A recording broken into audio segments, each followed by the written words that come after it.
This is an interesting place among Civil War battlefields. This is the spot where John Sedgwick, the commander of the Army of the Potomac's 6th Corps, was killed. The story is as follows. General John Sedgwick, a much admired bachelor from Connecticut, commanded the Army of the Potomac's 6th Corps. On May 9th, 1864, Sedgwick was seated at his headquarters, a few feet behind you, when he noticed confusion among some of his troops here at the front. Ignoring earlier warnings of danger, he walked over to this spot to sort things out. No sooner did he arrive than a sharpshooter's bullet sped past, causing a young private at his side to drop to the ground in fear. Sedgwick gently chided the man, saying they couldn't hit an elephant at this distance.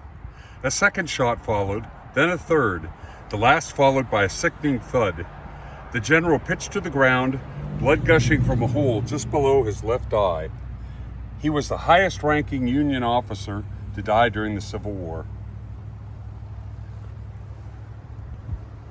That's the Brock Road directly ahead of me, and that's the Laurel Hill area out there. That is where the Battle of Spotsylvania Courthouse began, with attacks from the right to the left on the Confederate line, which was along that direction.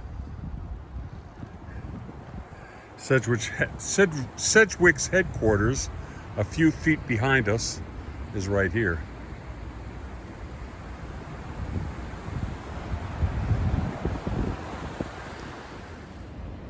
I'm taking this Laurel Hill Trail, which starts on this road. A bus just came by and kicked up a bunch of dust. Ugh. Anyway, these look like entrenchments.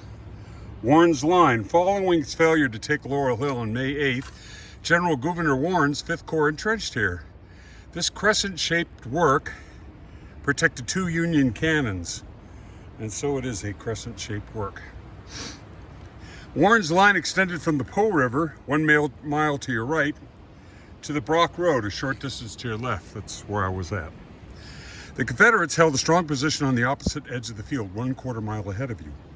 Warren again attacked the Confederate line unsuccessfully on May 10th and on May 12th. With each repulse, casualties mounted and enthusiasm waned.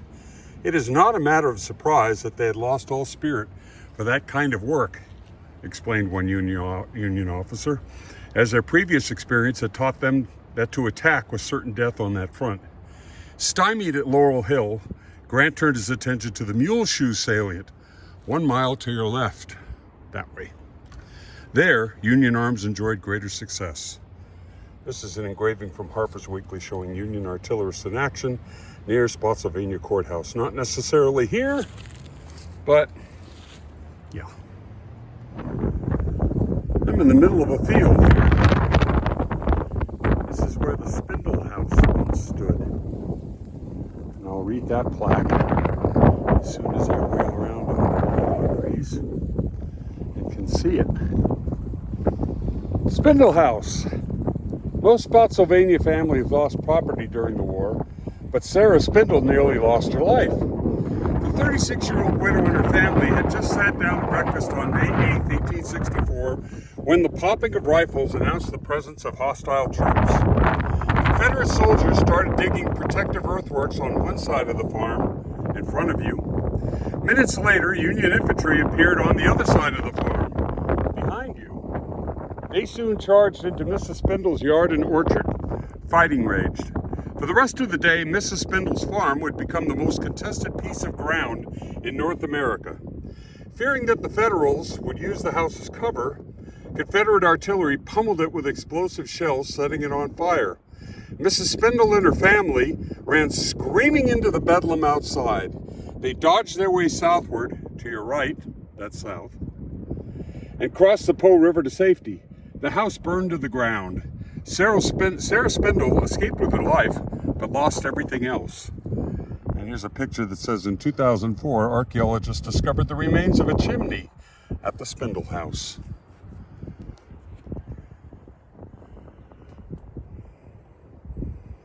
Never been here. As many times as I've walked the Spotsylvania battlefield over by the bloody Mule Shoe, I've never been to this part. Fight for the fences. General Gouverneur K. Warren led the Army of the Potomac's march to Spotsylvania. As morning dawned, Warren was optimistic he could take the village. The opposition to us amounts as nothing yet, he informed superiors. If there is nothing but cavalry, we shall scarcely halt. When Union troops reached this ridge, however, they encountered not cavalry, but Confederate infantry and artillery. Warren was undeterred. Never mind bullets, never mind cannon, he roared. Press on and clear this road. The Maryland Brigade charged across the field behind you and engaged the Confederates here in hand-to-hand combat over a hasty barrier made of fence rails, loose timber, and even household furniture. But their momentum was spent. After a brief struggle, the Marylanders and the rest of Warren's command retreated. The Maryland Brigade lost 189 men in its assault on Laurel Hill.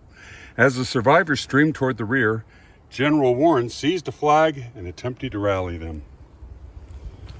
And now we've got a marker here that says on the 8th of May, 1864, first assault on the defenses of Spotsylvania.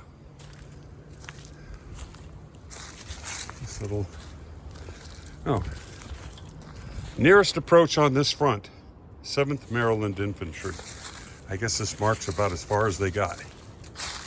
Maryland Brigade, Army of the Potomac, 2nd Division, 5th Corps.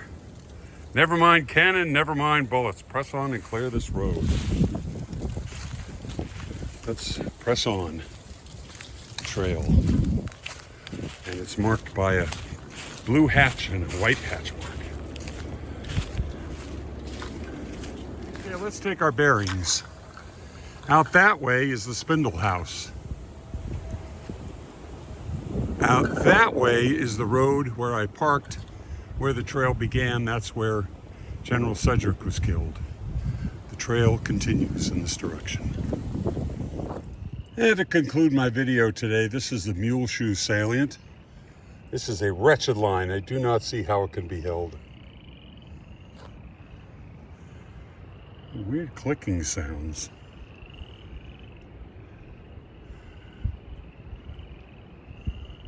What is making those clicking sounds? Anyway, this is where some of the absolute worst fighting of the American Civil War took place. From what I read, it was the worst fighting of the Civil War. I have other videos on this spot, so I won't be taking any trails. One problem is I'm wearing a new pair of motorcycle boots, and they're kind of hurting my feet. So, no more hikes. End of video.